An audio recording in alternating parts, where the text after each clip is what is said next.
Welcome, everyone. Welcome to the last event for the exhibition Reimagining the Global Village. It is my pleasure to introduce our panelists today. I met Inna Dmitrieva in the Linden Sculpture Garden perhaps 2 years ago. She was gathering readers for the film Landays, which she was working on at that time and which is now part of the exhibition. There was a sudden urgency for this film for me in the wake of the US withdrawal of troops from Afghanistan in August 2021. Inna Dmitrieva is an experimental filmmaker and educator, originally from St. Petersburg, Russia, and currently based in Milwaukee, Wisconsin. She holds a BA in linguistics and cross-cultural communication from the St. Petersburg University of Humanities and Social Service Sciences, and an MFA in cinematic arts from the University of Wisconsin-Milwaukee. In her moving image practice, Inna combines elements of documentary, essay film, and abstraction to investigate the relationship between language, estranged individuals, and the spaces they inhabit on or leave behind. Her works have been screened in her native Russia, as well as internationally, most recently at Alchemy Film and Moving Image Festival in Scotland. Freshta Taeb currently leads the Refugee Interventionist program at Cornerstone Family and Marriage Intervention. She spearheads intervention sessions for clients with PTSD, anger management, and domestic violence, and more. She oversees a team that implements emotional wellness workshops for refugees, teens, and adults. She's also the managing director or FT Translation Services. She has collaborated with renowned media outlets such as Al Jazeera America and the New York Times, and has supervised several translation and subtitling projects for documentaries and movies. This year, she has started to teach behavioral health interpretation courses to various groups, including mental health providers in Nova, and hosts an Afghan TV show that discusses community issues such as civic engagement. Before becoming an interventionist, Freshta advocated for individuals and families through her position as a director for an agency providing culturally sensitive services to the underserved, marginalized Middle Eastern and South Asian population. As a subject matter expert, Freshta has advised and lectured on various topics relating to domestic violence, refugee rights, and holistic health. Please visit her website, and I will post the link in the chat soon. I will start right away by sharing my screen and playing Inna's film, Landays. It is 7 minutes long, and then we will have Inna give us the background story on how this film came to be. We will then have readings of Landays from students and staff at MIAD, a simple act of solidarity with Afghan women and children, followed by Freshta Taeb giving us some insight into the present situation for women in Afghanistan and her work with Afghan refugees.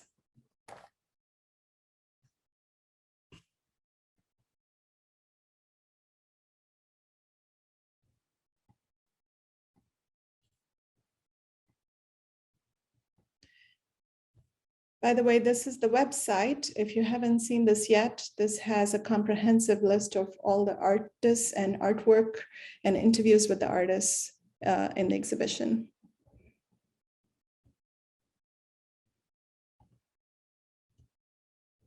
And here we go.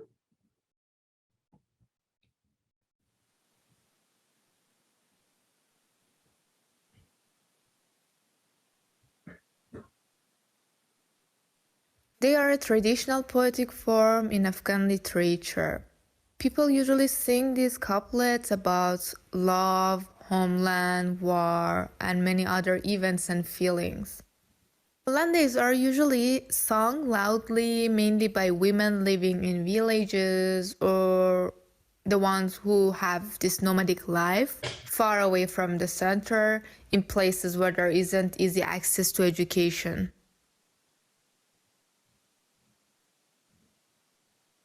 What have you done to me, my God? Others have blossomed. I stay tight as a bud.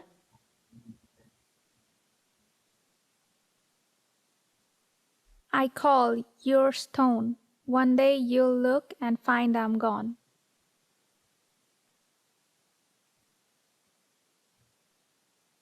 People are trying to express their feelings and thoughts freely.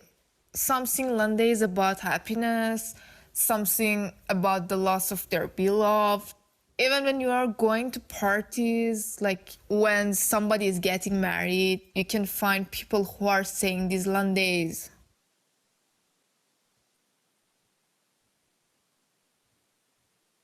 I'll kiss you in the pomegranate garden.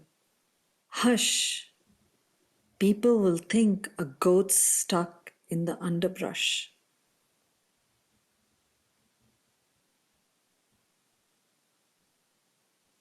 I think that Landays aren't just poems, just something which women are singing. There are hidden stories behind them. There are some hidden emotions, some hidden contexts. That's why Landays are really important for Afghan literature. For instance, we have had some brave women in our history. One of them was Malala. People even say some words, some Landays for Malala who was Pashtun. They're just saying that we women had a brave woman who fought for justice, and we need to not forget that character. Like, we need to raise a new generation like her, brave and patriotic.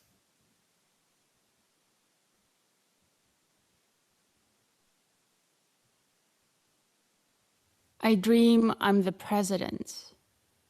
When I awake, I am the beggar of the world.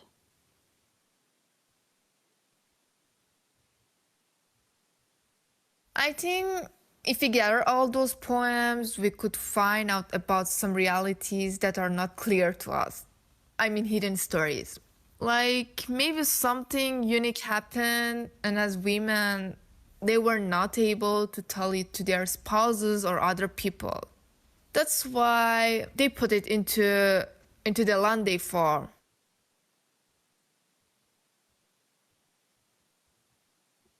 Bright moon, for the love of God, don't blind two lovers with such naked light.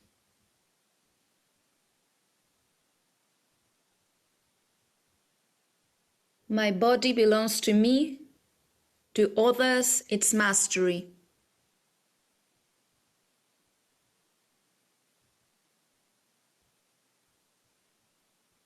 At least in the capital, we have some laws, some norms, and in some way, men are aggressive, but not that much. But in villages, patriarchal society is much stronger.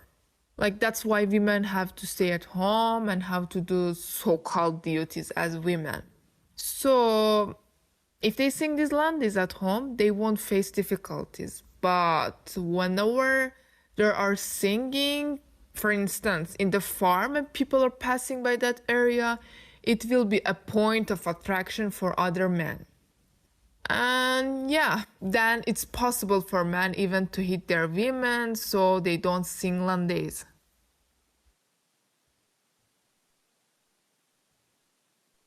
You sold me to an old man, father. May God destroy your home. I was your daughter.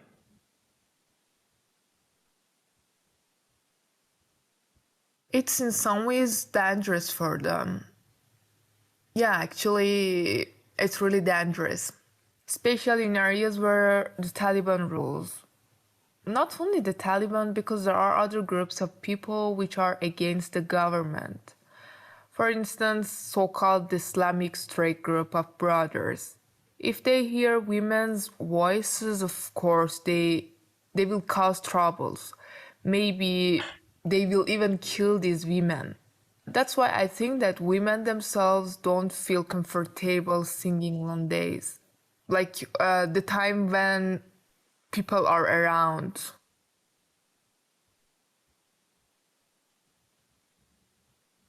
You'll never be a mullah, Talib, no matter what you do. Studying your book, you see my green tattoo.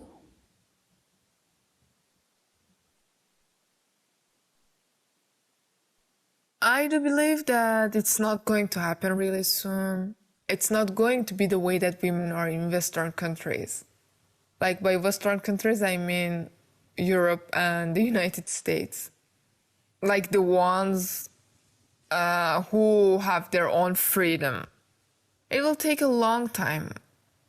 I'm thinking that at least I want the society to let all girls get education. At least primary ones. If that happens, it will already be a positive step towards freedom.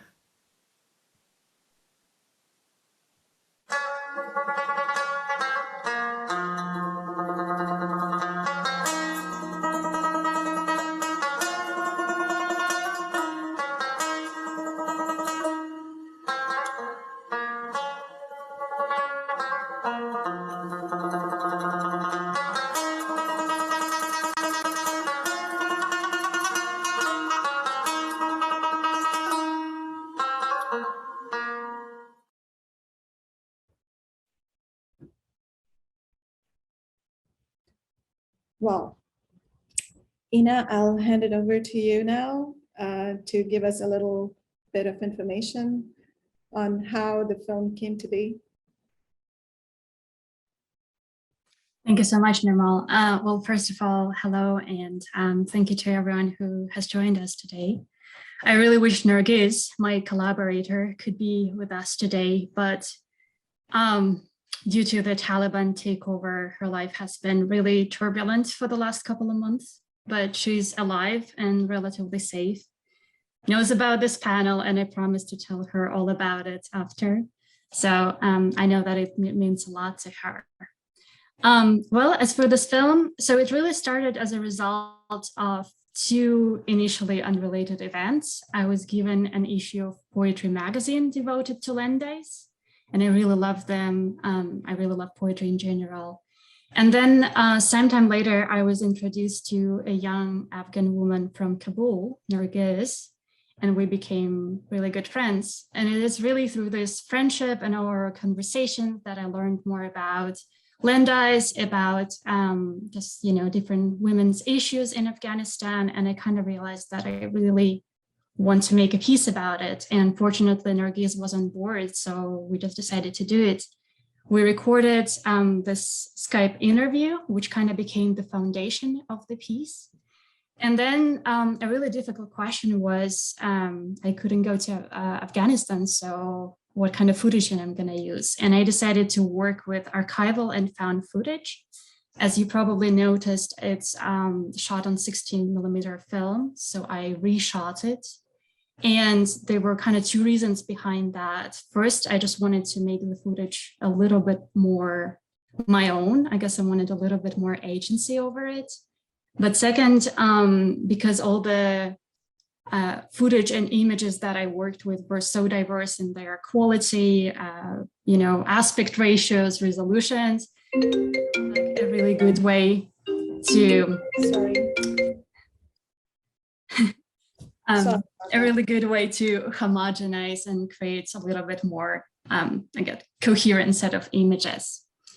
And so finally, I kind of really didn't want it to be just an documentary, even experimental documentary alone, because the poems are so beautiful. I also wanted it to be a little bit of a poetry film.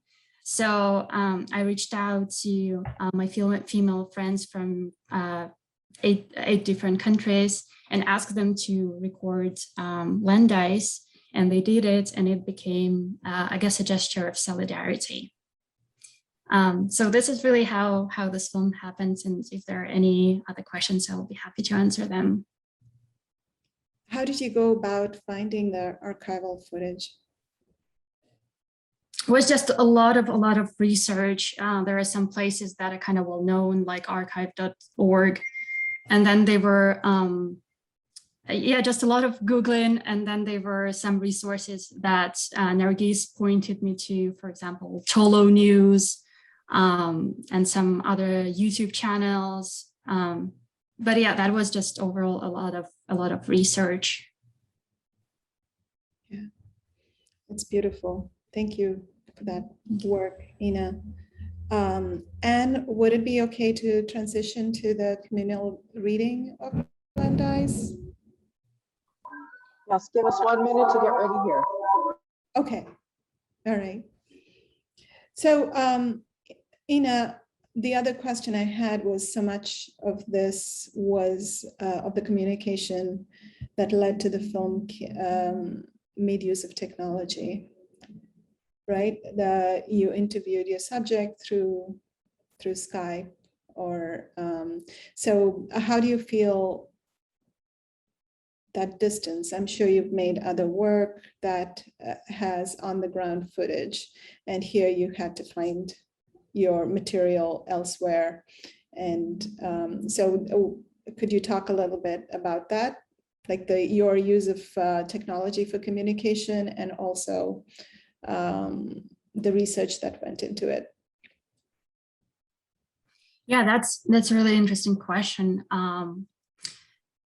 I guess this was the first time I have really worked with some footage that was not mine, so that felt really interesting and kind of a little bit weird. I guess that's partly why I wanted to rephotograph it, because just as a way to make it a little bit more my own. And then, yeah, it was also it was a challenge because Nargise's internet was her connection was very spotty. So we initially recorded an interview, and the Skype quality was not that great. And so then we actually ended up editing this interview, and she was able to re-record it using her iPhone and send those recordings to me. But again, those were not professionally made. And I think there is this a huge, I guess, chunk of this piece is that it's imperfect. The sound quality is imperfect. There are images that are very kind of pixelated. And I think that really kind of adds to this idea of how not well communicated enough, especially women are, how scarce this kind of footage is. So I think there's that aspect to it. Great. Yeah, I do have another question, but a little bit later. Mark, we can continue this act of solidarity that Inna has started with her film and extend it to my ad students and faculty.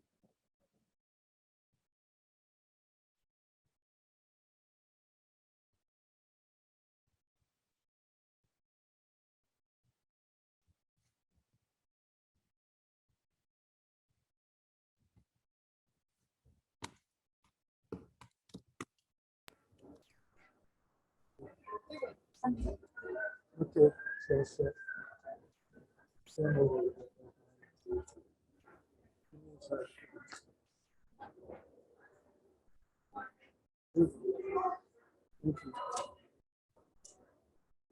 I call, you're stoned.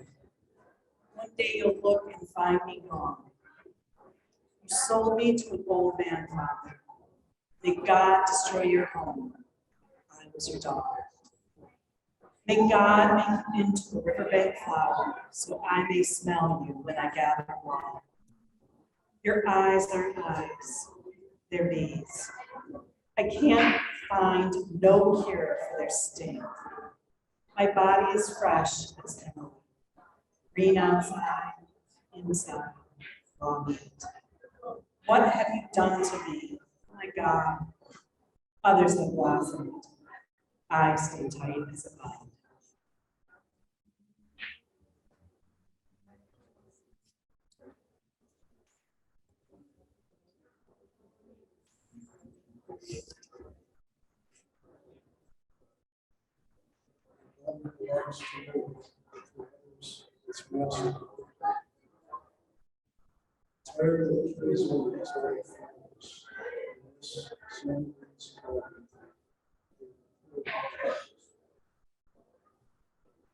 Celebration of this community.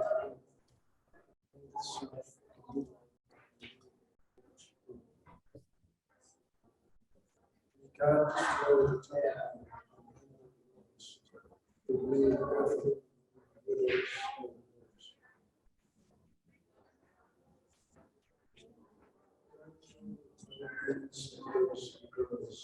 Sound is not.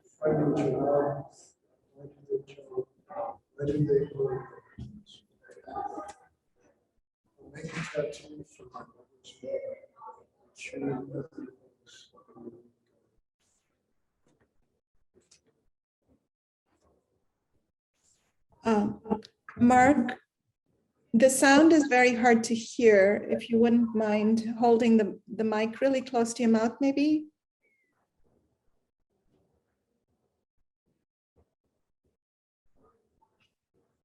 Right,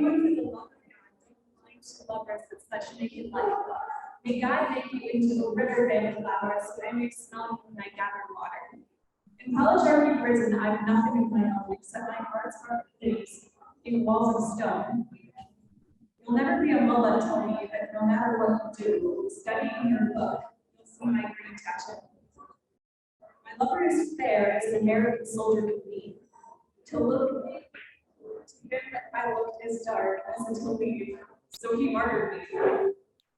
You wound a thick turban around your bald head to hide your age while you're nearly dead.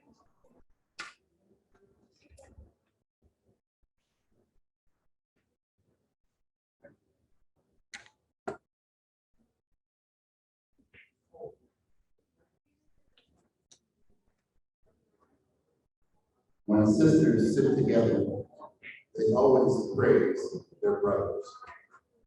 When brothers sit together, they sell their sisters to others.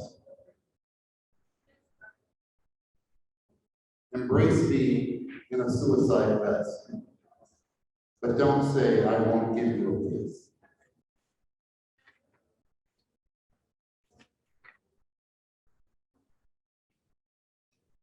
I'll kiss you in the pomegranate garden. Hush. People will think the ghosts stuff in the underbrush. Climb to the brow of the hill and sight where my darling's caravan will sleep tonight.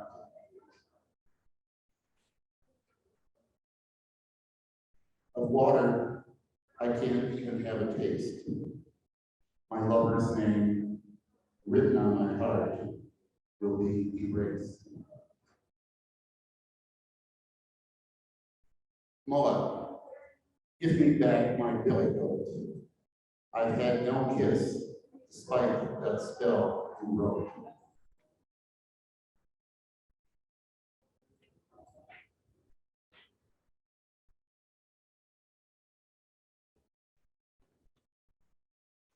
I'm in love. I won't deny it, even if you gouge out my green tattoos with a knife. I dream I am the president. When I awake, I am the beggar of the world. In battle, there should be two brothers, one to be martyred, one to wind the shroud of the other. Be black with gunpowder, blood red, but don't come home cold and disgrace my bed. Who will you be but a brave warrior? You who drank the milk of the passionate mother. My love gave his life for our homeland. I'll sew his shroud with one strand of my hair.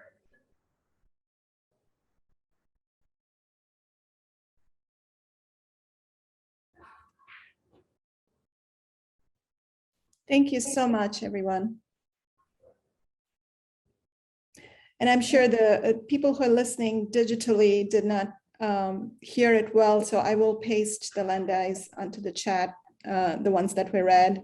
And I'm sure it was a powerful experience to listen to it in person in the Maya Union, for those of you who are there. So thank you very much for organizing that, Mark and Anne. I'd like to move on to Freshta Taeb, and who can give us an insight into what exactly is happening right now in Afghanistan, but also if you have any insight into Afghan literature and poetry, if you'd like to add comments about the film, give us some context, that would be wonderful. Thank you for joining us, Freshta. Thank you so much, Nirmal. Thank you, Inna and everybody else that's part of this amazing collaboration. And I am actually very humbled to be a part of you. You all are in the arts. I'm just a human who's trying to let it all kind of sink in. So every time I watch this particular production by Inna, there's something else that jumps at me. And there's something different that resonates with me. The imagery of this particular film is phenomenal, especially when it comes to women and when it comes to highlighting people such as Malala. And of course, we have other great women in Afghan history, Rabia Balkhi.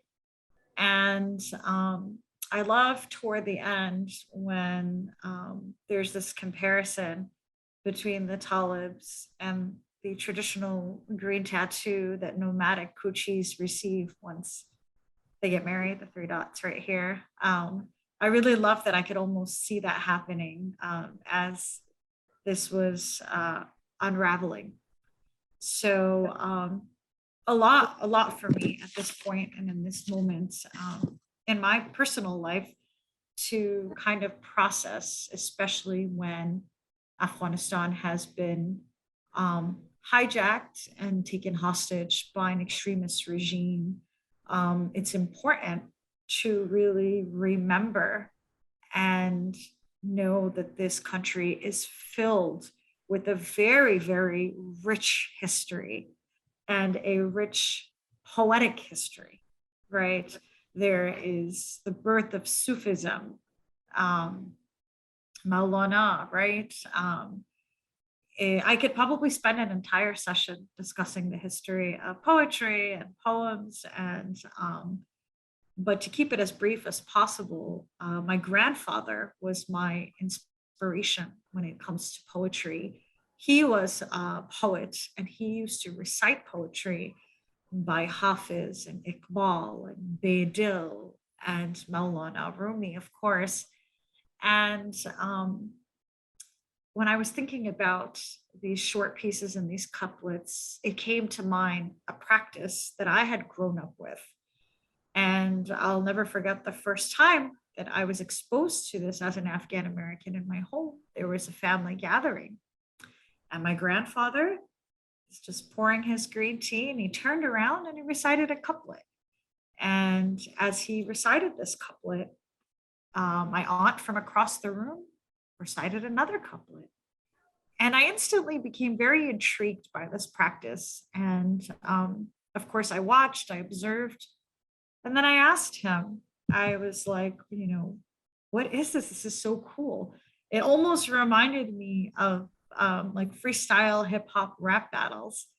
And he said, this is Sher Jangi, literal meaning poetry fighting, or and it's a very interesting hobby that Afghans have, especially if they're into the arts and poetry. So essentially, one person composes a verse or recites it, and the opponent must respond by also composing a coherent second verse that begins with the last letter of the first verse. So, and you just keep going until the person trips up and is unable to follow through with the thread. It was fascinating, and it was exactly Nirmal, fascinating to be able to watch this unravel, and have had the pleasure of seeing this in many different instances and watching this come to life.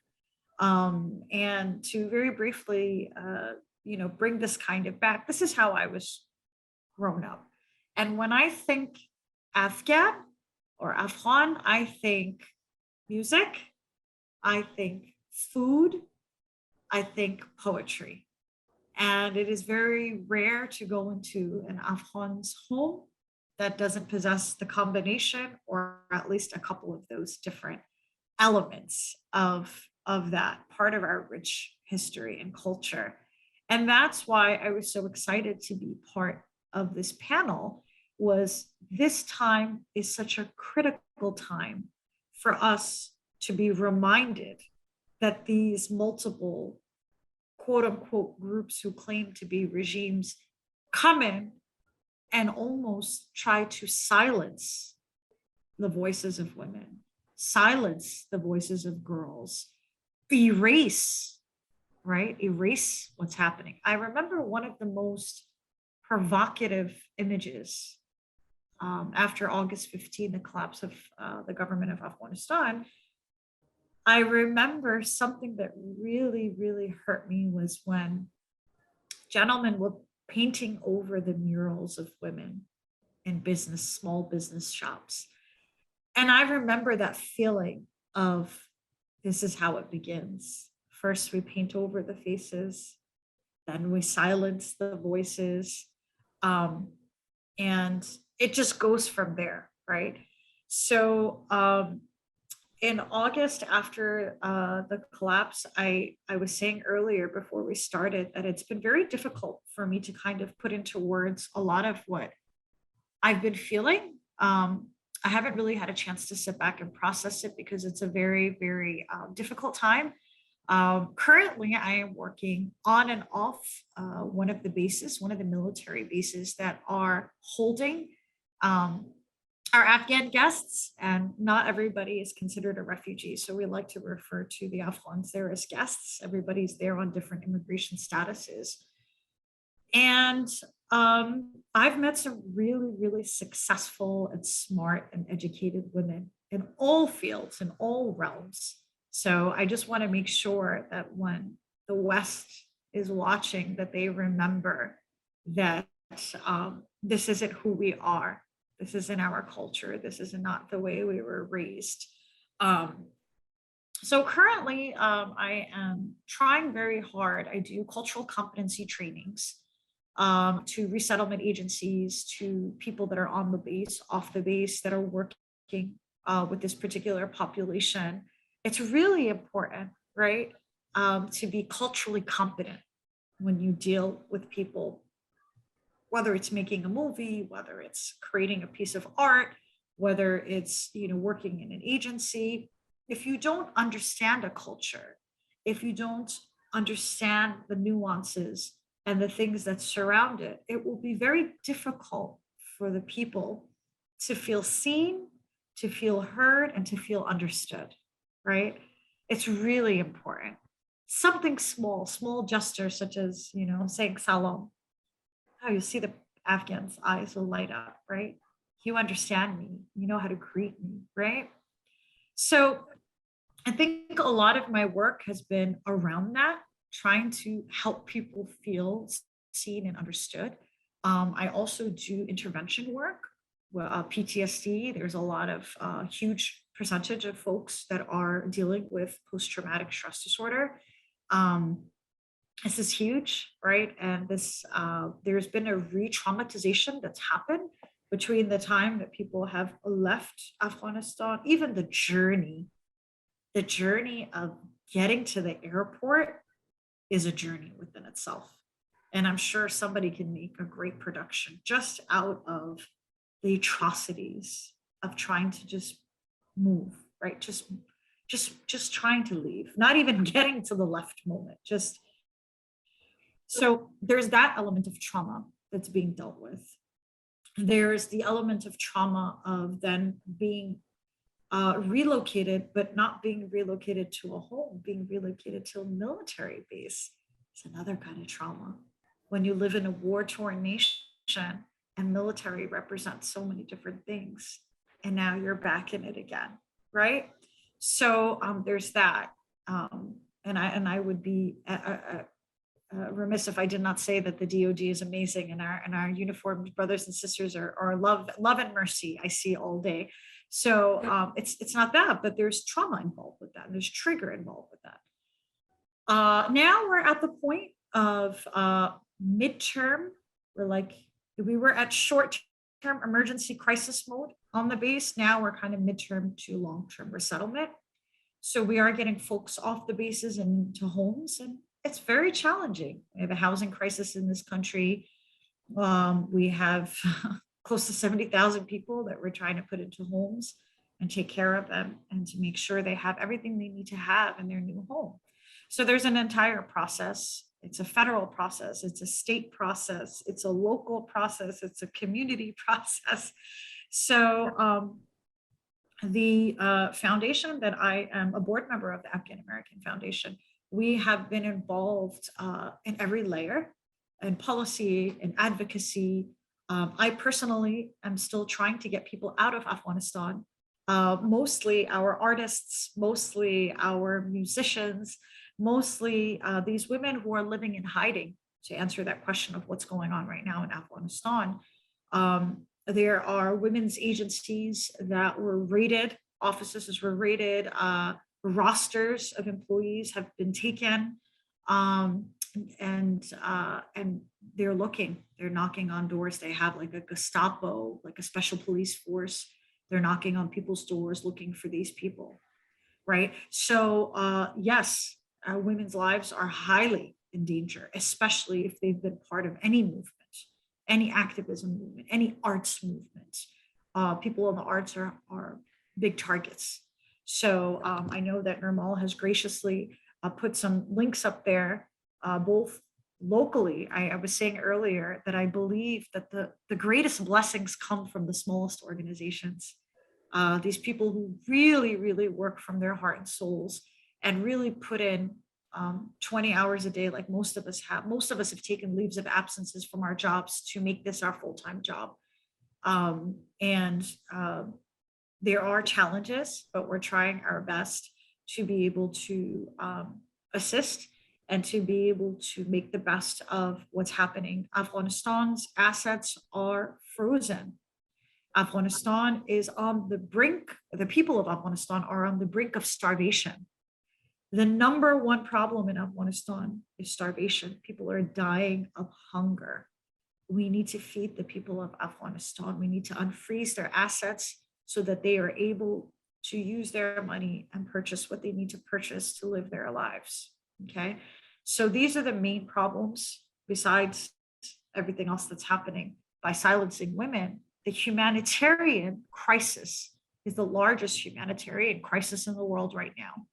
So I urge you, there are organizations that are helping and assisting with that are on the ground. I urge you, and I'll put my email down as well in the chat if you want to further connect offline on how to get some of these on the ground organizations and how to help them. So it's a bilateral approach. It's helping the people in Afghanistan evacuate, but also the ones that are left behind, not to starve to death. And then there's the local challenge of resettlement. I can kind of probably go on for quite some time, but I don't want to take up all of your time. Again, thank you so much for having me. It's been such a pleasure to be a part of this experience.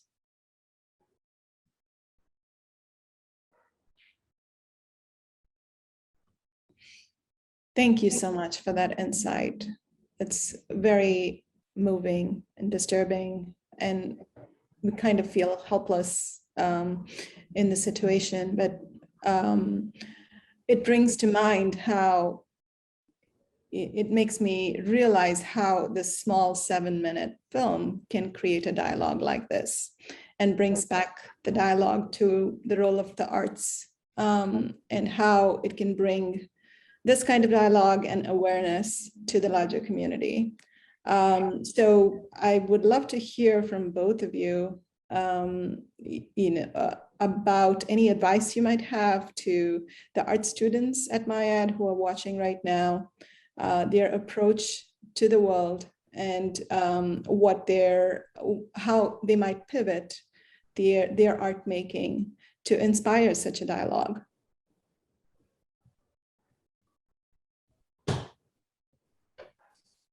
Oh, that's a big question. I guess maybe one thing that I have learned from making this film is, at first I had a lot of doubts because I was going to make something about a culture that is not mine, something that I was super interested in and really kind of passionate about, but maybe didn't know that much. And so there were a lot of doubts, but then having found such a great collaborator and in many ways a teacher who taught me a lot, who pointed to me to some resources, and then doing a lot of research. And I think going forward, and something that I guess is my word of advice is, I guess, do not be afraid to embark on such things. I feel the key is to find somebody who can guide you and help you and be completely on board. But if you have such a person, and if you're willing to put a lot of work and do a lot of research, then that seems to be doable, I guess. And myself going forward, I don't have any particular plans, but if another opportunity like that presents itself, where I would get a chance to make a piece about something that is not part of my culture or my personal kind of hands-on experience, but I do have a really good collaborator, I guess I would give it a go. So that's one word of advice I have, I guess. I also really appreciate how you are open to listening and learning. I think oftentimes we come at projects that we're speaking about other cultures, but we come with a certain kind of judgment or preconceived ideas of what that culture is. So what I really appreciated about this project is it's a true collaboration where you're letting your subject voice those, those ideas about her culture. So I think it's this providing of a platform, which is really powerful. Absolutely. And I think, just to add one more thing to that, I think it's really important, in any line of work you're doing, whether it's art, whether it's music, really to allow yourself to step out of your level of comfort. And I feel like once you're uncomfortable, and I'm sure, Inna, this was part of it for you, right? Part of your journey, I can only imagine, when you step out of your comfort zone and to really look inside of yourself and say, whose voice can I raise? We're so fortunate, we're so blessed living in the US that we have so many freedoms that people in this world just simply do not. And to one of my life's goals is to give people, those silenced people, that voice, or to try to give them a seat at the table, right? I think that's really important. Thank you so much. At this point, we are happy to take any questions from the students. So feel free to type in, or anybody who's watching can type in their questions in the chat box, or if you are live watching in the Union at MyAd, please feel free to come on and speak directly into the camera. But to get us started off while we wait, I was curious, Inna, if your friend, what did she think of the film? Well, she liked it. Yeah, she did. I think she was pretty happy with the results, and she's far from the kind of like art film world. So I guess she was also, as I was getting footage from the lab, I would send her like an occasional still, but yeah, I think she was also just kind of surprised with the, in a good way, I hope, with the 16mm kind of like aesthetics. Mm-hmm. Yeah, but to my knowledge, she's pretty happy with it. And how much input did she have in the process of the film? Well, so the interview was obviously a huge part, and then pointing me, as I've mentioned before, pointing me into some resources, telling me about maybe some news that I didn't know about. Yeah, and then as I was editing, things kind of started already going worse in Afghanistan. So she unfortunately could not play a more active part as I was editing. Yeah, so I guess the kind of like the final product was something that, you know, I guess I assembled. Yeah. And there's another person who they're friends.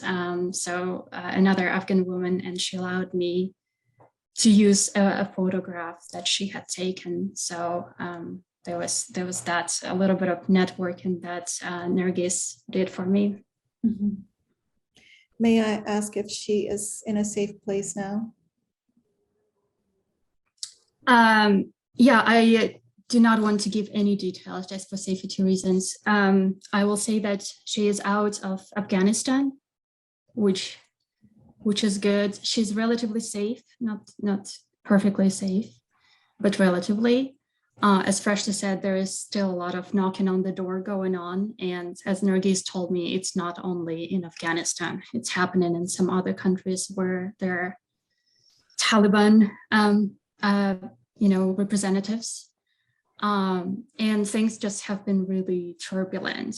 You know, she managed to escape like at the last possible moment. So, but she's alive and relatively well, which is what is really important. Yeah, thank you, Inna. I hope she and her family stay safe. Any questions from the audience?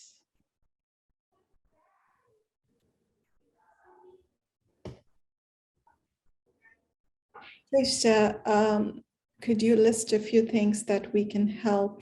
What can we do? Yeah, sure. You guys were mentioning Wisconsin. So Fort McCoy is one of the military bases in Wisconsin.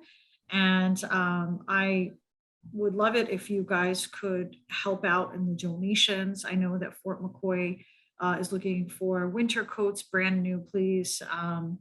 Winter clothing. There's a winterization process happening on there. I know that it's gotten cold very quickly.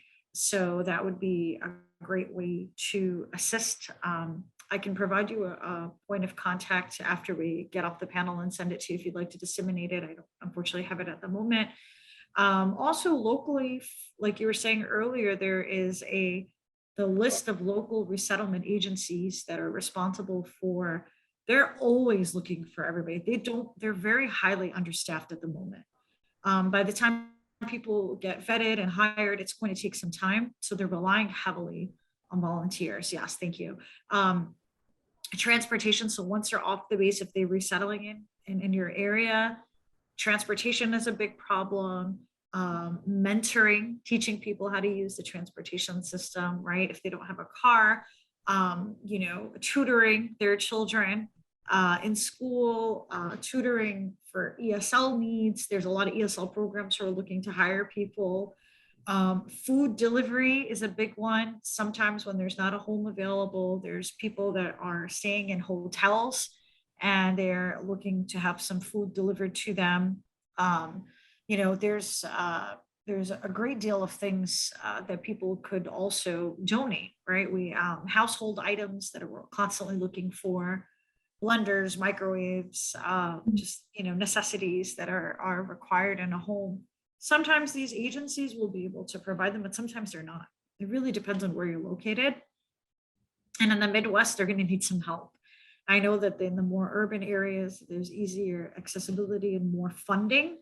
And then of course, monetary donations are very important. Being able to monetarily donate to organizations who then, as a result, can use that to provide proper programming. There's driving, right? Something like a driver's test.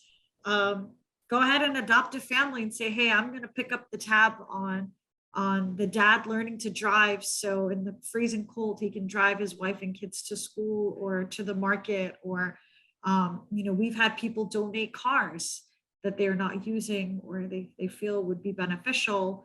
And if you can't do something like that, I mean, I know that's a very grand gesture, but that's fine. You can donate a driving class is a couple $100s, right? Or maybe get together a few people who can put together a few $100s and fund that person to learn that skill.